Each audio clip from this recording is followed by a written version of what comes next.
Saludos, gracias por acompañarnos. Esta es nuestra conferencia regular del viernes en larouchepac.com y una bienvenida especial a nuestro nuevo público. Este es el resumen semanal donde hablamos de la situación del mundo y nuestra mejor opción para cambiarla. Soy su anfitrión Jason Ross y nos acompañará en este episodio dos invitados especiales, dos líderes del movimiento de LaRouche. Nos va a acompañar la señora Helga Sepp LaRouche, la presidenta del Instituto Schiller, esposa de Lyndon LaRouche, quien nos acompaña desde Alemania, y también Diane Serr, quien es líder del comité político de LaRouchePAC, que nos acompaña desde Nueva York. La señora LaRouche acaba de regresar de un exitoso viaje a China, del cual sabremos un poco más muy pronto. Para crear un contexto de este diálogo, quiero hablar brevemente sobre los acontecimientos más importantes sobre el tema de guerra y la economía. En el frente de la guerra, Obama está ahorita envuelto en una segunda guerra contra Libia, otra vez sin la autorización del Congreso o sin un mandato de la ONU. Y él dice que ataca al EIS, que no era un problema en Libia antes de su desastrosa guerra ahí y de sus ataques contra Siria, creando una situación donde no se puede vivir en toda la región.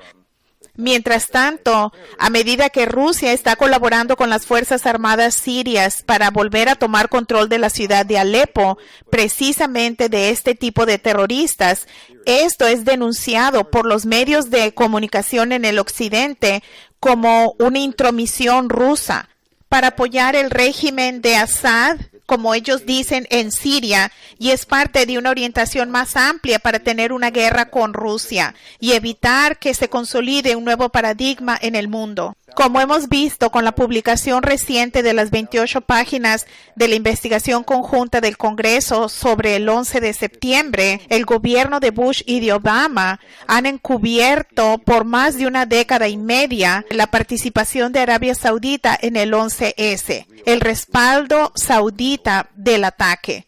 A la luz de que esto se sabe ahora, las guerras en Irak y en otros lugares se ven más cínicas y más orientadas hacia la geopolítica, dado que ahora sabemos cuál fue la verdadera situación con respecto al 11S. Y brevemente sobre la economía, como demostraron las pruebas del estrés recientes, como le llaman en Europa, los principales bancos europeos están listos para derrumbarse. Y esto no era un secreto antes de la prueba del estrés, pero ahora se está hablando más abiertamente, lo que ha hecho que un grupo de economistas y otros hagan un llamado por precisamente el tipo de medidas que los LaRouche han promovido, en otras palabras, poner fin al modelo bancario universal y un regreso al tipo de separación entre la banca comercial y de inversiones de la Glass-Steagall. Esto no debe verse como una reforma bancaria en sí misma, sino hacer posible usar al sector bancario para una recuperación económica verdadera. Brevemente, con respecto a las elecciones en los Estados Unidos, puedo decir que el análisis de Lyndon LaRouche en los últimos días es de que el sistema está acabado, de que no hay una solución en el juego que las élites estadounidenses y europeas tratan de jugar, de que el sector financiero debe ser eliminado en su mayoría, se debe limpiar como lo hizo Roosevelt. Ninguno de estos dos candidatos está ganando en los Estados Unidos. Cuando mucho, el único éxito que van a lograr será su perdición. Hillary Clinton, un títere de Obama, que va a promover más guerras como lo ha expresado su equipo de campaña ahora. Lo que se necesita es un baluarte de ideas positivas de lo que se tiene que hacer ahora. Tenemos a nuestra invitada especial Helga Sepp LaRouche. Gracias por acompañarnos, Helga. Como pueden ver en las fotos que les hemos mostrado, Helga acaba de regresar de un viaje a China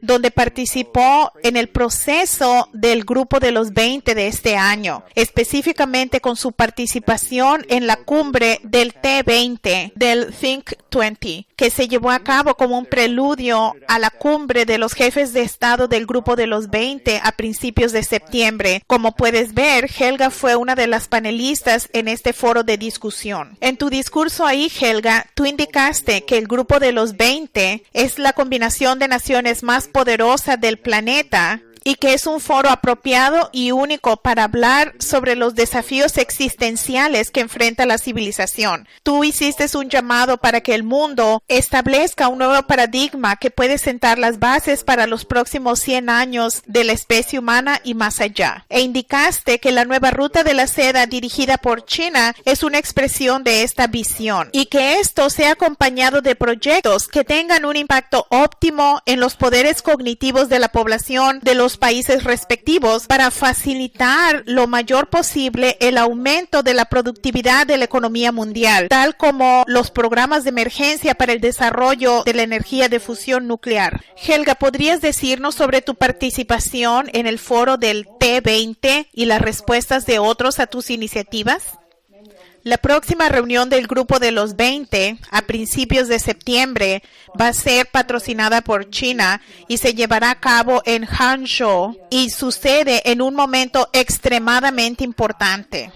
Esto también lo expresaron muchos de los participantes, representantes de diferentes organizaciones, principalmente de Asia, Europa, Australia, Japón, Sudáfrica y otros países. La gente expresó en diferentes grados un reconocimiento del hecho de que se tiene una coincidencia absoluta de muchas crisis y por lo tanto el hecho de que China es el que está diseñando la reunión del grupo de los 20, si alguien puede tener un enfoque positivo es China. Por lo menos eso es lo que diría, que también lo confirmaron los diferentes discursos, porque una meta que han expresado los chinos, por ejemplo, fue el alejar al proceso del grupo de los 20 de la reacción a la crisis hacia una estructura de gobierno global más durable. En otras palabras, hacer que el mundo esté en tal estado que no se va de una crisis a la siguiente, como sucedió en el 2008 con la crisis financiera o otras crisis. Y yo pienso que esto es muy difícil lograr porque alejarse de una reacción a la crisis, a un gobierno global, una nueva relación entre las naciones del mundo, va a requerir que los países del transatlántico, los europeos y los Estados Unidos estén dispuestos a mirar el por qué el mundo está en tal desorden. De hecho, hubo bastante enojo, presentaciones acaloradas de algunos de los participantes que indicaron que se tiene una coincidencia de crisis sin precedentes. La eurozona, después del Brexit, está a punto de desintegrarse. Otros países van a seguir el ejemplo de Gran Bretaña de abandonar la Unión Europea. Había un gran reconocimiento del hecho de que la crisis financiera del 2008 nunca se remedió y de que estamos ahora ante una nueva crisis, la cual algunos participantes de manera más privada dijeron que temían que era mucho peor que la del 2008. Luego, el terrorismo está fuera de control, especialmente en Francia, en Alemania, en Bélgica, toda la crisis de los refugiados, el intento de golpe de Estado en Turquía que tuvo lugar un poco antes.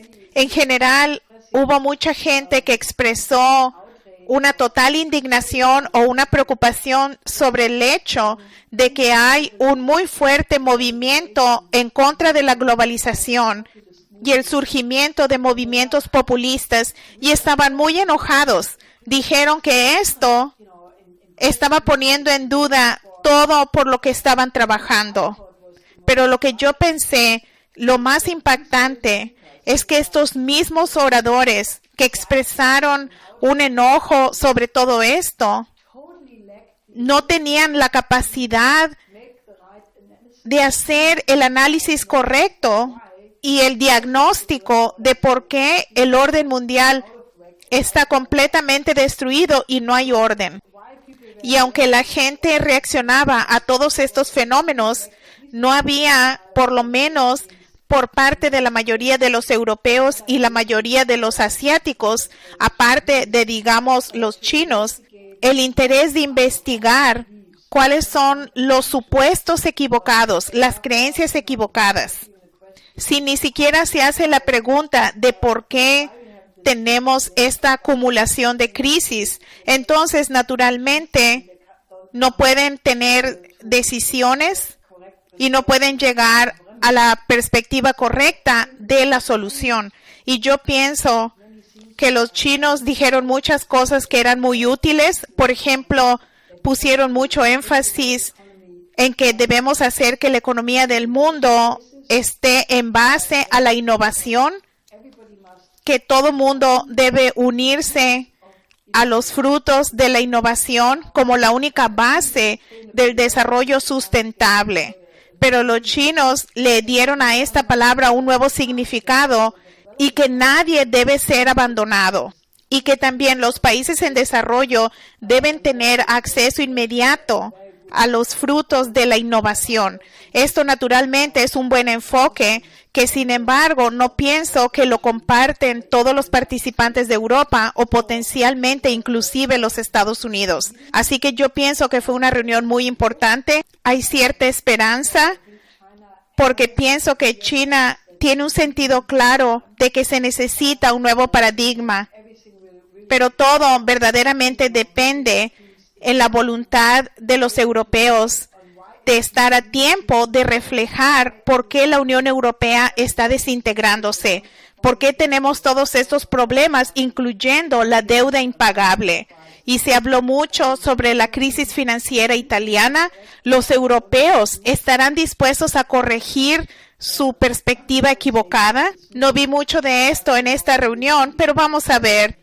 Faltan menos de 4 semanas para que la cumbre tome lugar y una cosa es de seguro, que las crisis van a ser más profundas a medida que pase el tiempo. Parece que hubo, por lo que tú dices, un entendimiento entre la gente de que hay una seria crisis financiera en marcha. ¿Podrías decir más sobre el contraste entre la visión de China y la visión de otros líderes que viste en esta cumbre? ¿Qué necesita aprender el mundo de China? ¿Cuáles son algunos de los obstáculos que tú ves en términos de la capacidad de la gente de entender las cosas? Yo pienso que el enfoque chino es el único que se ha planteado para superar la geopolítica. El nuevo modelo chino de relaciones entre las naciones que se refleja en muchos diferentes aspectos. Uno de ellos es lo que se llama la iniciativa de una franja, una vía, que para los oídos occidentales les suena un poco chistoso, pero es como le llaman a la perspectiva de la nueva ruta de la seda internamente en China. Eso tiene muy claramente la idea de la cooperación donde todos ganan y están invitando a cada país del planeta de cooperar con estos proyectos. Ellos quieren trabajar con las naciones europeas, ellos quieren trabajar con los Estados Unidos, ellos quieren invitar a los países en desarrollo y ellos explícitamente no tienen una política de enfrentamiento geopolítico de China en contra de los Estados Unidos o China en contra del Occidente, pero quieren ser incluyentes. Y es muy interesante que uno de los oradores, de hecho, el profesor que dio el último discurso, de manera explícita dijo que esa es una idea confuciana, que si se quiere tener un beneficio, se debe asegurar que el otro también se beneficie. Y esto efectivamente puede constituir el desarrollo armonioso entre las diferentes naciones del mundo. Yo pienso que la idea de inclusión, de superar la geopolítica con una cooperación donde todos ganan para la extensión de la nueva ruta de la seda a cada rincón del mundo, la idea de tener un enfoque basado en la innovación, donde todo mundo puede compartir los beneficios, especialmente los países en desarrollo, así que no se detenga su desarrollo. Yo pienso que estos son conceptos muy útiles, que pienso que son en un contraste claro al tipo de conceptos donde Estados Unidos siempre está estableciendo las reglas manteniéndose en el mundo unipolar, que obviamente representa un enfrentamiento con muchas partes del mundo. Debo decir que desafortunadamente varios de los europeos, especialmente los alemanes, tienen esta perspectiva de la economía verde, que verdaderamente es una política británica, porque se remonta al papel que fue establecido por Hans Joachim Schellenhuber, que es un principal asesor energético del gobierno de Merkel, que publicó en el 2011 un documento sobre la gran transformación de la economía mundial, donde pidió la descarbonización de la economía mundial. Y Schellenhuber dijo que la capacidad de carga del mundo solo sería de 1,000 millones. Ahora, ¿qué hay que hacer con los otros 6,000 millones de personas que viven en el planeta? Obviamente, esa es una pregunta que él no quiso responder, pero existe esa cosa de la correlación entre la densidad del flujo energético usada en los procesos de producción y el número de gente que puede mantener. Este es uno de los principios clave de la economía física desarrollada por mi esposo, el señor Lyndon LaRouche. Por lo que si solo quieres tener densidades de flujo energético muy bajas, como la energía solar y del viento, las energías renovables, sin la energía nuclear, que es lo que Alemania quiere hacer, que es terrible, yo pienso que el conflicto entre la ideología y la realidad claramente estaba visible en esa conferencia también. Has mencionado los conceptos económicos que tu esposo, Lyndon LaRouche, cuyas ideas cada vez más son más conocidas en China. Tú también eres muy conocida en China. Y sé que cuando estuviste en la conferencia te hicieron varias entrevistas. Podemos mostrar en la pantalla una de esas entrevistas que estaba en la Beijing Review, que fue publicada en la edición de ayer. ¿Podrías decirnos cuál es el interés en China de tus actividades sobre la perspectiva de LaRouche? Primero que nada, las ideas de mi esposo, Lyndon LaRouche, han sido estudiadas por muchos profesores desde por lo menos los 90s y tal vez antes. Y hay varios profesores que han estudiado a fondo las cuestiones de la economía física, han estudiado toda la cuestión de la economía física remontándose a Leibniz, a Federico List, a Henry Carey. De hecho, Federico List es uno, si no es que el economista más conocido en China. Yo pienso que estos eruditos han reconocido desde el principio que hay una afinidad entre lo que ellos llaman el modelo económico chino y las ideas del señor LaRouche. Yo personalmente he estado en China muchas veces desde los 90s, porque hemos promovido en ese entonces la cuestión del puente terrestre eurasiático, la nueva ruta de la seda, lo cual en ese tiempo fue declarado la estrategia a largo plazo de China hasta el año 2010. Pero entonces tuvimos la crisis asiática. George Soros especuló en contra de las monedas de las naciones asiáticas, derrumbándolas en un 80% en una semana en los casos de Malasia e Indonesia, etcétera. Así que todo este proceso fue interrumpido, pero ahora está de nuevo en la agenda en la forma de la iniciativa de la nueva ruta de la seda, la ruta de la seda marítima que fue anunciada por Xi Jinping en el 2013.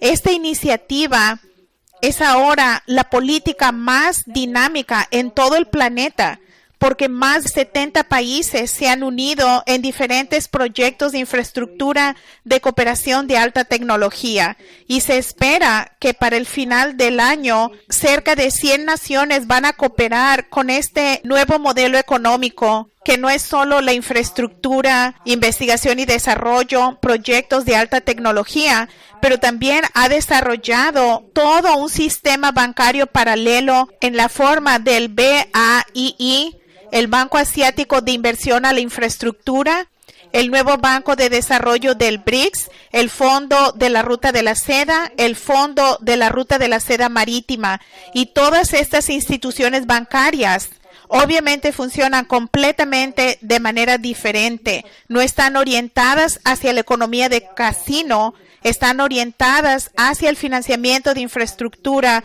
y por lo tanto realmente al tipo de banca industrial o financiamiento de agricultura y otros proyectos de la economía real que desafortunadamente el sector transatlántico ha abandonado completamente, especialmente desde la derogación de la Glass-Steagall. Por lo tanto, es un salvavidas muy importante en el caso del derrumbe del sistema financiero del sector transatlántico, que podría suceder más rápido de lo que la mayoría de la gente piensa que es posible.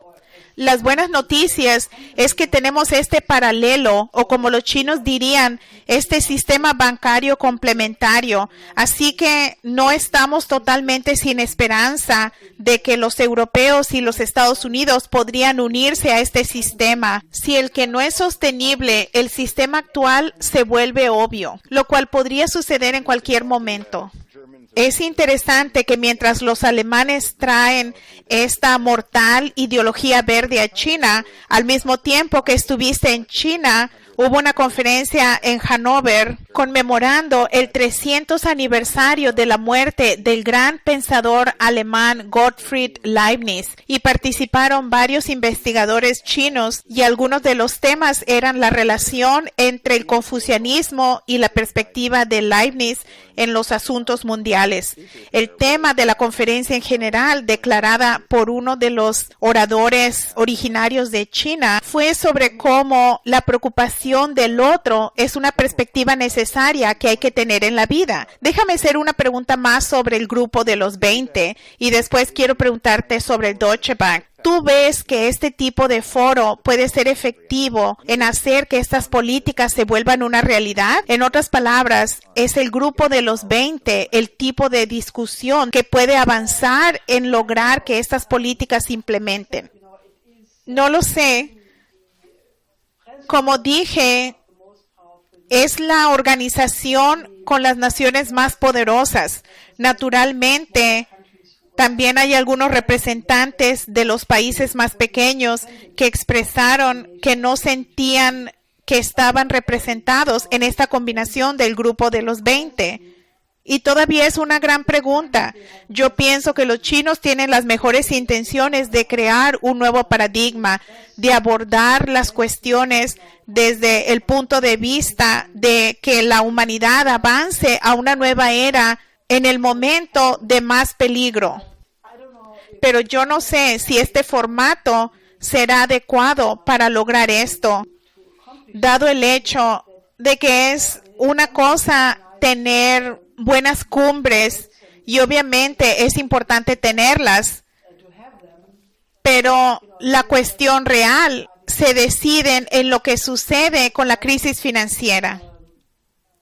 Como dije, tornar el proceso del grupo de los 20 de una reacción a la crisis a una perspectiva más estable para toda la especie humana va a requerir que los estadounidenses y los europeos estén dispuestos a abordar el hecho de que su sistema financiero está en quiebra e implementar la Glass-Steagall y deshacerse de las deudas que no pueden pagarse y detener la economía de casino. Todo lo que hemos propuesto. Afortunadamente hay un movimiento a favor de la Glass-Steagall en los Estados Unidos y también en los países europeos. Pero actualmente los gobiernos del grupo de los 7 no expresan su determinación de hacer esto.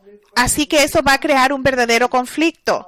Naturalmente, en otros asuntos que has mencionado en tu introducción, el conflicto de los Estados Unidos y Rusia en Siria y sobre la cuestión de quién es un terrorista y quién no es. Estas cuestiones que se van a decidir fuera del marco de la cumbre del grupo de los 20, que solamente aborda asuntos económicos y materia financiera. Así que estos asuntos naturalmente tienen un impacto en el sistema financiero. Así que no sé.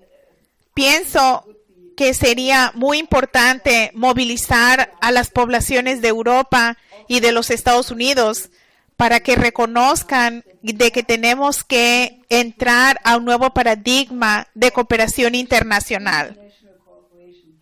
Porque los problemas que enfrenta la humanidad en este momento son tan grandes que yo no pienso, si no se tiene una solución que es incluyente, debemos abandonar el enfrentamiento geopolítico a tener el bien común de la humanidad. Yo pienso que el grupo de los 20 probablemente va a decir algo útil en términos de abordar el superar la hambruna, la pobreza, de varias discusiones que tuve. Yo pienso que esta va a ser la agenda, pero ¿se va a llevar a cabo? Porque eso significa deshacerse de 2,000 billones de dólares en los derivados. Así que estas palabras agradables serán acompañadas por acciones que van a hacer esto posible, lo cual es acabar con el sistema actual de la globalización que se basa en la especulación de alto riesgo. Esta es la cuestión crucial. Por lo tanto, yo pienso que no debemos sentarnos y esperar que esto suceda, pero debemos movilizar a las poblaciones de los países respectivos de Estados Unidos y de las naciones europeas para asegurarnos de que las soluciones existentes sean implementadas, tales como las 4 leyes definidas por el señor LaRouche. Inmediatamente, la Glass-Steagall es el primer paso y después hay que tener un sistema de crédito en la tradición de Alexander Hamilton y el siguiente paso es un motor científico basado en la cooperación espacial y la colonización y crear un sistema de crédito internacional para facilitar el tipo de proyectos definidos en la nueva ruta de la seda. Y yo pienso que debemos movilizar a la población que sea activa, porque este no es un momento en el que hay que sentarse y observar lo que las llamadas élites hacen, porque esta fue la otra cosa que surgió en varias formas. La población ha perdido la confianza en estas élites que representan a ese sistema de la globalización. Por lo tanto, la responsabilidad de remediar la situación debe cambiar a aquellos que tienen conceptos de cómo salir de la situación, que es lo que estamos haciendo en Nueva York con el proyecto Manhattan y lo que el Instituto Schiller Internacional está haciendo, y necesitamos su apoyo. Usted que nos está viendo en este momento, les hago un llamado para que se vuelvan activos y nos ayuden a implementar estas soluciones. Bien. Gracias por acompañarnos, Helga, y apreciamos que nos des tu tiempo.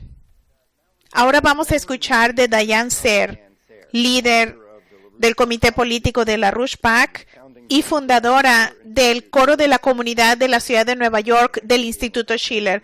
Hola, quiero empezar pidiéndote que ayudes al público a entender cómo abordar el contexto de la elección, cómo podemos determinar lo que haga los Estados Unidos. En muchas maneras, la gente piensa que la elección es la forma más importante de determinar esto, pero una reflexión que Helga presentó sobre el potencial del grupo de los 20 de tener ideas sobre eliminar la hambruna, la pobreza, pero ¿de dónde vendrá la capacidad de enfrentar a la burbuja de derivados? ¿Y de dónde la capacidad de derrotar el impulso de la geopolítica y de la guerra proviene? Estados Unidos es esencial para cambiar esto. Déjame preguntarte si puedes compartir con nosotros cuál es tu análisis, cuál es el análisis del señor LaRouche sobre la selección de Hillary Clinton, sobre la amenaza de guerra en particular.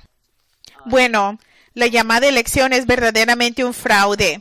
Yo pienso que lo que Helga Sepp LaRouche acaba de presentar es el principal juego en el pueblo, para usar una terminología estadounidense. Y la verdad es el hecho de que el actor principal es Vladimir Putin, no es Obama, no es Estados Unidos. Aunque me temo, somos una amenaza mortal porque tenemos las políticas equivocadas.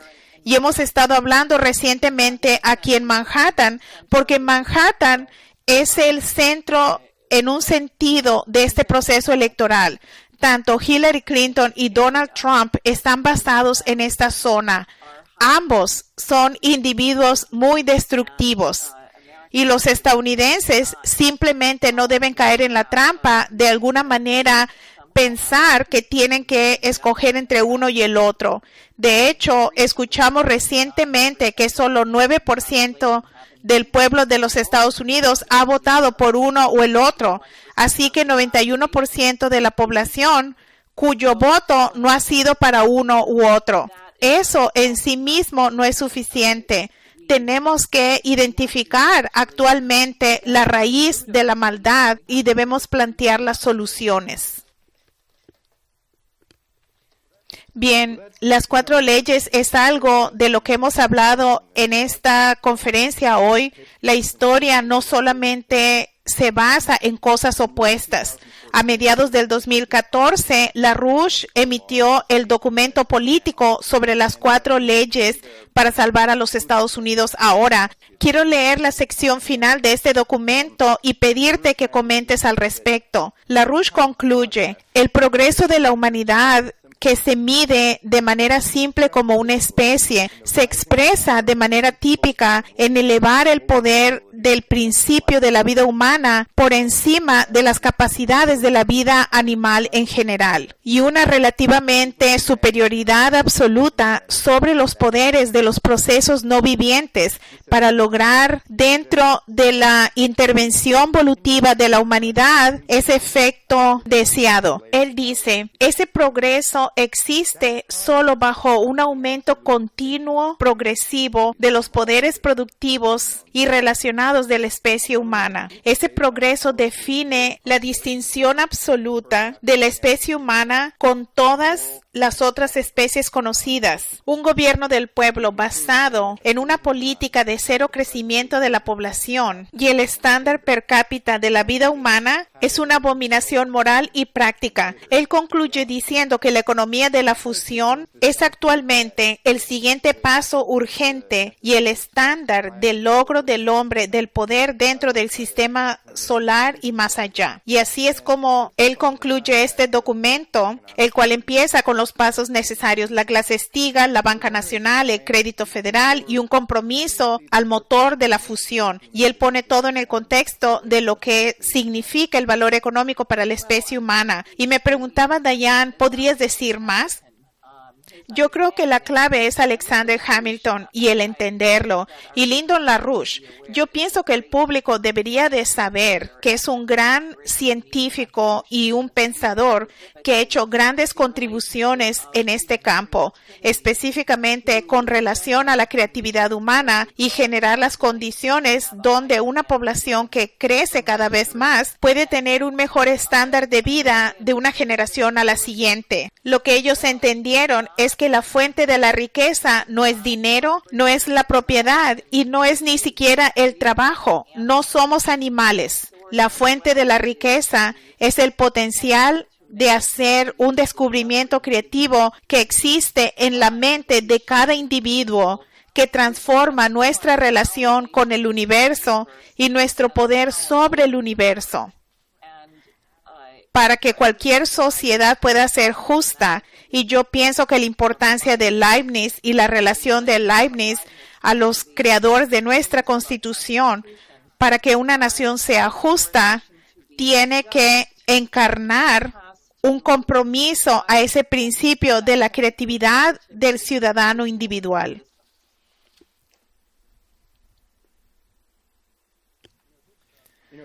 Tal vez Helga quiere hablar sobre esto también. Cuando estas propuestas se hacen, por ejemplo, la propuesta del señor y de la señora LaRouche de tener una recapitalización de emergencia del Deutsche Bank con la condición de que el papel del banco cambie en un contexto diferente de actividad económica. Algunas veces, algunos de nuestros partidarios tienen dificultad creyendo que el señor LaRouche algún día pediría que se ayude a un banco. ¿Alguna de ustedes quisiera decir más sobre esta propuesta y sobre cuál es el verdadero papel del sector bancario en una economía productiva? ¿Por qué necesitamos, por ejemplo, el Deutsche Bank? ¿Qué papel importante puede jugar un banco? creo que estuvimos muy sorprendidos a la oleada de casi odio que surgió cuando hicimos esta propuesta. La gente reaccionó de la forma más fuerte diciendo que se vayan a la bancarrota. ¿Por qué salvaremos a este banco? ¿Por qué debemos salvar a cualquier banco? Lo que tiene que ver con el hecho de que las poblaciones han sido víctimas de estas políticas en las últimas décadas, pero especialmente después de la crisis del 2008. La experiencia que los ricos se han vuelto más ricos y que la clase media ha desaparecido, se ha vuelto pobre y el número de pobres aumenta cada vez más y su modo de vida desaparece. Y la gente tiene un sentido de que hay que deshacerse de estos bancos, pero naturalmente la cuestión es qué sucede si se tiene un derrumbe sin control. Y eso es lo que vemos ahora. Estamos viendo de que podemos tener en este momento un derrumbe del sistema que va a crear un caos instantáneo, y ese caos es probablemente tan peligroso como el peligro de guerra termonuclear, porque una vez que se tiene el derrumbe de la producción, del suministro, no hay comida en las tiendas, lo cual podría suceder si uno de los bancos demasiado grandes para caer se va a la quiebra. Hay muchas minas. Es como un campo minado con miles de posibilidades de estallar. La idea de tener un proceso ordenado de liquidación de estos instrumentos financieros muy complicados, los derivados tienen tantas contrapartes que se necesita un enfoque. Se necesita tener un enfoque para tener un tipo de reorganización ordenada y evitar un derrumbe caótico. No estamos proponiendo salvar al Deutsche Bank o ningún otro banco como tal. Pero la idea es tener una comisión de control, una comisión de insolvencia o algún tipo de administración que lleva a cabo una liquidación ordenada de estas deudas existentes y su relación complicada con muchos contratos internacionales. Nadie tiene una perspectiva general de estas materias. Ni siquiera los bancos centrales tienen una perspectiva general. Y entonces se crea un plan diferente para tal banco. La razón por qué nos referimos a Alfred Herrhausen, quien fue el último banquero industrial decente del Deutsche Bank, es porque se necesita darle a la gente una idea de lo que se está hablando, porque hubo una vez un tipo diferente de filosofía bancaria. En otras palabras, que los bancos no son la cosa en sí mismo, pero están al servicio de la industria, de la agricultura y del comercio. Y ahora lo que tenemos es que los banqueros piensan que son los reyes del Olimpo, de que deben tener bonificaciones en cantidades de decenas a cientos de millones cada año. ¿Y para qué? No puedo ver que hagan ningún trabajo que sea productivo, pero de alguna manera han determinado de que deben de tener esta riqueza y estas bonificaciones y estos millones.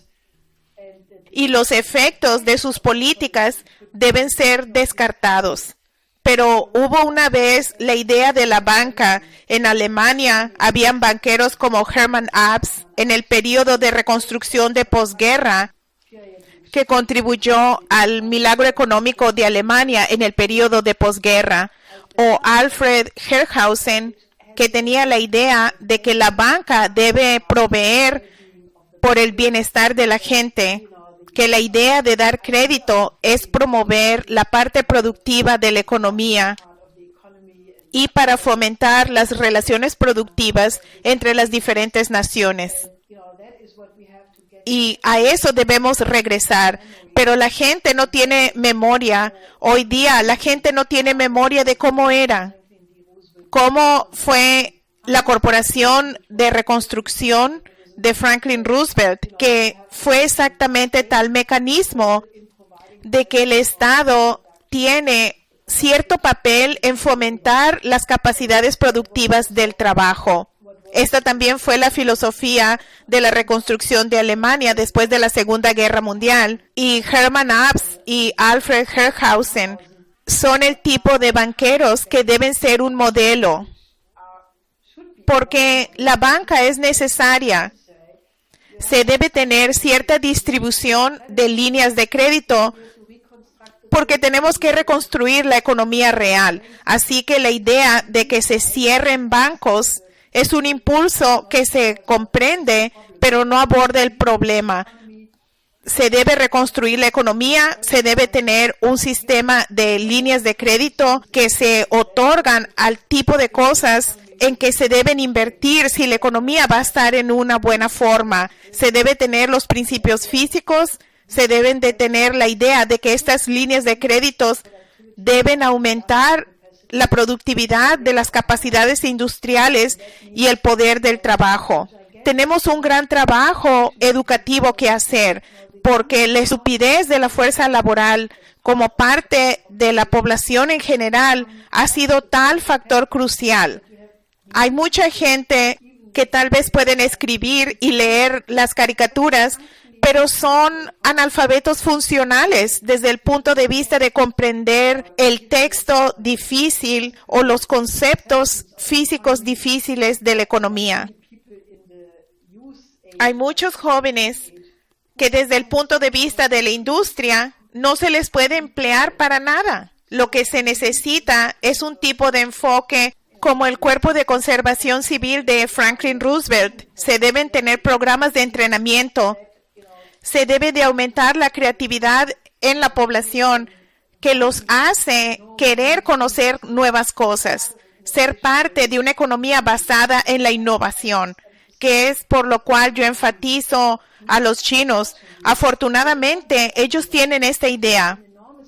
Ellos se dedican a las mejores cualificaciones de su juventud, de sus estudiantes. Ellos tienen la idea de no usar las viejas industrias del llamado Occidente, pero quieren saltar siempre a la tecnología más avanzada. Tienen un gran énfasis en el desarrollo de la energía de fusión y de la ciencia avanzada. Y en la comunidad científica hay una percepción general que si se quiere hacer algo en la ciencia hay que ir a China. Ya no es ir a Estados Unidos o Europa, en donde todo tiene que ver con las políticas verdes y las políticas ideológicas que tienen mucho más que ver con el control en lugar de promover la excelencia o el progreso científico.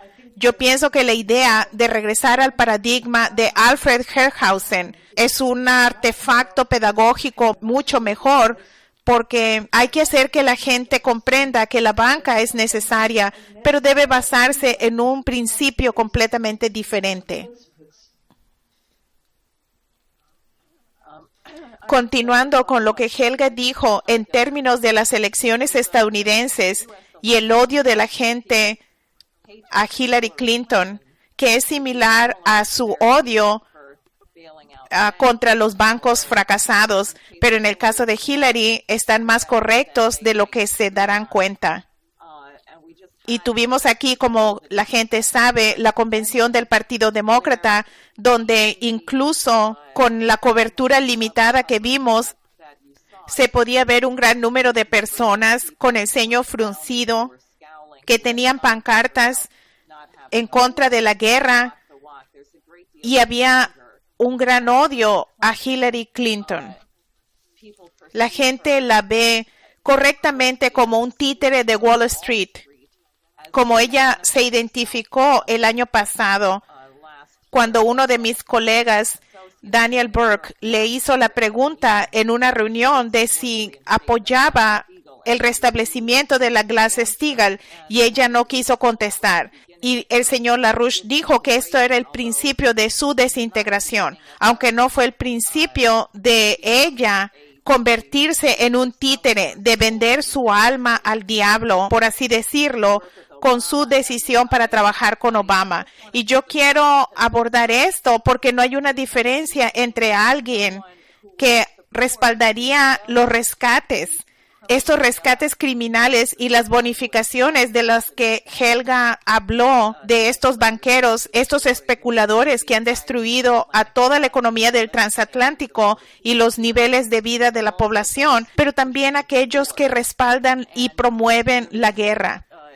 En los últimos días, varios de los voceros de Hillary han hecho un llamado por el derrocamiento de Assad explícitamente.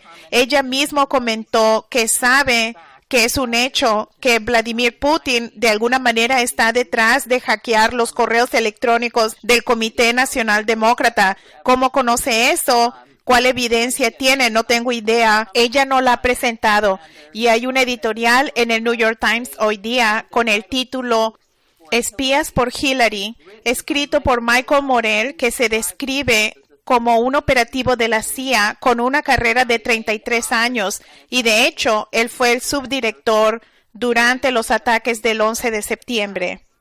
Primero que nada, eso en sí mismo yo diría es una acusación total de sus propios poderes de moralidad y de juicio, porque como sabemos de las 28 páginas que acaban de ser publicadas, tanto la CIA como el FBI tenían un conocimiento de las actividades de la gente que se convirtieron en los secuestradores en ese día. Los seguían 2 años a 3 años antes de los ataques del 11 de septiembre y decidieron no seguir estas investigaciones porque Arabia Saudita era un aliado de los Estados Unidos. Así que, primero que nada, ¿quién quisiera estar asociado públicamente con tales agencias criminales y alardear como si esto le diera algún tipo de autoridad? Y después dice que la razón por la cual apoya a Hillary es porque, citamos, la señora Clinton fue una de las primeras defensoras de la redada que llevó a Bin Laden a la justicia en contra de algunos de sus más importantes colegas en el Consejo de Seguridad Nacional. Y durante los debates sobre cómo se debe responder a la guerra civil siria, ella fue partidaria de un enfoque más agresivo. Cuando alguien quería posponer la redada a Bin Laden debido a la cena de los corresponsales de la prensa a la Casa Blanca, ella dijo, al diablo con esa cena. Así que según esta revista de la CIA, que presuntamente estuvo involucrado en el encubrimiento del papel de los saudíes en el 11S y las actividades de los secuestradores, Hillary Clinton es un candidato cualificado y luego va a atacar a Putin y dice que Putin está manipulando a Donald Trump. Esto es escandaloso. Seymour Hersh ha denunciado la redada a Bin Laden como un truco de relaciones públicas de los medios hecho por Barack Obama, donde la localización de Osama Bin Laden fue revelado por un médico pakistaní que quería recibir la recompensa que ofrecía el Departamento de Estado de los Estados Unidos. Así que tenían todos los detalles de su localización. Le retiraron la seguridad para que pudiéramos marchar y filmar la captura y el asesinato de Osama Bin Laden y que Barack Obama tomara el crédito. Así que tenemos a Hillary Clinton, quien oficialmente respaldó el asesinato premeditado de Osama Bin Laden. También está en el registro que ella soltó la risita después de que Gaddafi fue asesinado, diciendo, vinimos, vimos y él murió, o lo que haya dicho. Esta es una forma de la maldad pura. Es el vender al pueblo de los Estados Unidos. Y de hecho es un encubrimiento para que Obama continúe su política guerrerista ahora, lo cual mencionaste al inicio de esta discusión, la nueva guerra en Libia. Aparentemente Obama dio un discurso ayer diciendo que los Estados Unidos están llevando a cabo la campaña aérea más precisa jamás antes llevada a cabo. Nos ha invitado un gobierno libio que ni siquiera ha sido confirmado oficialmente por sus propias reglas parlamentarias. Esa es una guerra que no ha sido aprobada por el Congreso y Obama está llevando a cabo esto en contra de nuestra Constitución. También tenemos las cuestiones sobre quién está apoyando a Siria, los llamados rebeldes sirios moderados. Uno de los grupos que supuestamente es nuestro aliado, este grupo Al-Senki, acaba de decapitar a un niño de 12 años y lo filmaron. Y ahora se ha descubierto que han usado gas venenoso en la zona. Y cuando le preguntaron al vocero del Departamento de Estado, Mark Toner, si continuaríamos dando fondos a quien yo clasificaría como una organización terrorista, él dijo, bueno, un incidente aquí o allá necesariamente no lo hace un grupo terrorista. Así que si usas químicos para exterminar a la gente o decapitas a niños, no te preocupes, probablemente no vas a perder el financiamiento del Departamento de Estado de los Estados Unidos. Así que esto es lo que Hillary Clinton representa. Y lo que la señora LaRouche enfatizó, y yo pienso que es una cuestión importante para los estadounidenses y nuestro público, tenemos que ver qué acción creó a Obama, cómo llegó Obama a la presidencia, cuál fue el papel de la monarquía británica a través de las criaturas de su majestad como George Soros, el judío que dijo que el punto álgido de su vida fue trabajar para los nazis en Hungría, robándole todas las posesiones de la gente que fueron acarreados hacia los campos de concentración. La gente sabe que Soros jugó un papel principal en el financiamiento de la campaña de Obama. Él le ha dado millones de dólares a la campaña de Hillary Clinton y por lo tanto esto implica que es dueño de esto. Yo diría que ha llegado la hora de que el pueblo de Estados Unidos no deje llevarse por este tipo de políticas criminales. Hay un nuevo paradigma completamente nuevo que es, en su mayoría, la creación. Es el trabajo del señor y de la señora LaRouche han sido la inspiración de esto. Y Estados Unidos podría escoger abandonar la locura. Francamente, la manera en que Estados Unidos funciona es como si estuviésemos en un juego real de Pokémon Go. Es lo que están llamando la elección. Podemos dejar eso y entrar a la realidad.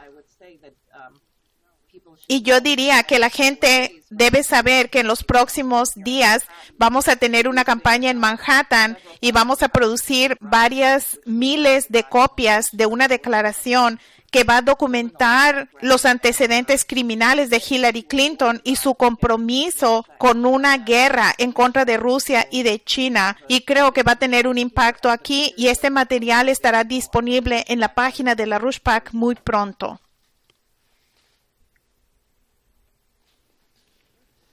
Bien, quisiera pedirle a Helga si tienes alguna otra declaración que quisieras agregar. Bien, yo pienso que la mayoría de la gente tiene el sentido de que las cosas están verdaderamente fuera de control. Y la coincidencia de todo esto que sucede al mismo tiempo le da a la gente la idea de que no hay nada que se pueda hacer, de que es un proceso de desintegración increíble que está sucediendo. Naturalmente, si uno ve a los dos candidatos en los Estados Unidos, en el resto del mundo hay un desconcierto de que Estados Unidos no hubiera podido tener mejores candidatos. El resto del mundo ve a la Unión Europea y dice que la Unión Europea ya no es un modelo. Solía ser un modelo de integración para las naciones del ASEAN, para Latinoamérica, para la Unión Africana, pero ya no lo es. Las élites obviamente no pueden manejar la situación, que es lo que la gente dice. Así que podría describir estos síntomas aún más, pero quisiera decir que estamos en un momento en el que es un momento en la historia extraordinario. Y esta conferencia del T20, uno de los oradores chinos dijo que este es un momento como el de 1989, haciendo referencia al punto cuando el muro de Berlín cayó y fue el preludio a la reunificación alemana y el derrumbe de la Unión Soviética. Así que este es uno de esos monumentales momentos apócrifos en la historia, donde es imposible hacer una predicción. No podemos decir con responsabilidad que este será el resultado de este periodo de la historia.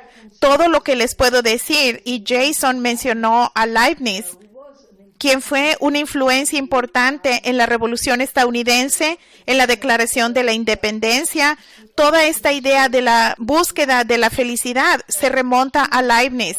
Y él dijo algo que yo pienso debemos reflexionar sobre esto, y es que la naturaleza de los seres humanos es tal, la naturaleza de la creación es tal, que cuando el hombre enfrenta una gran maldad, hay una capacidad en él que produce un bien aún más mayor. Y yo pienso que es muy importante que cada uno de nosotros sea consciente de esto y que conscientemente lleve a cabo ese sentido de mayor bien en uno mismo, en cada uno de nosotros.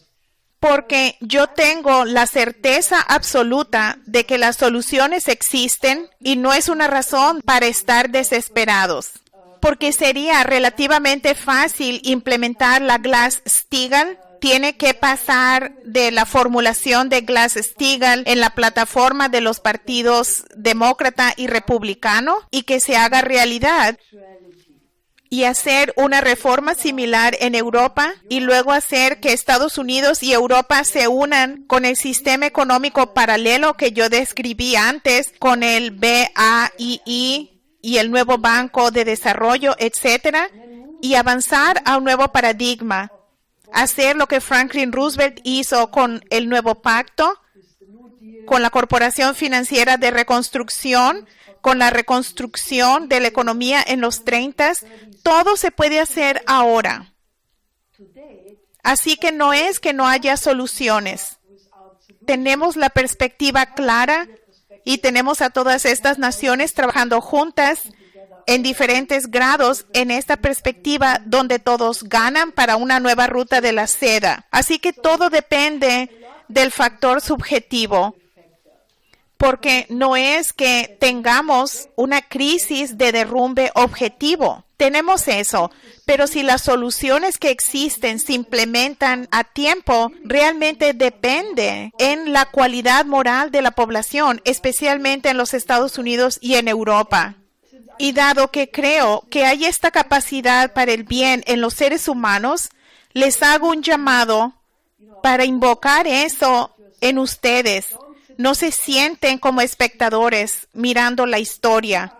Estamos en un cambio apócrifo que probablemente es por lo menos tan grande como la transformación del periodo de la Edad Media a los tiempos modernos.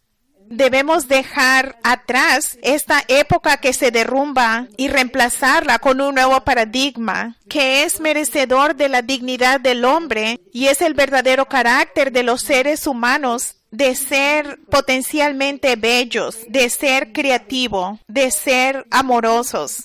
El ser humano es potencialmente un genio. Los seres humanos son buenos por naturaleza y solo el hecho de que hoy día tanta gente no es buena no dice nada sobre la naturaleza del hombre. Habla más de la condición que ha evocado la maldad en la gente en lugar de promover el bien. Y yo pienso que la historia no está determinada por factores objetivos.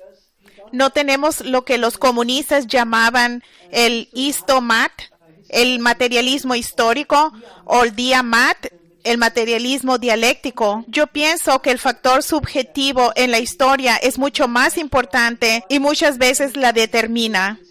Quiero decirles eso para darles confianza sobre la naturaleza del hombre, pero también quiero hacer un llamado a que sean activos con nosotros. Así que contáctenos y podemos mover montañas.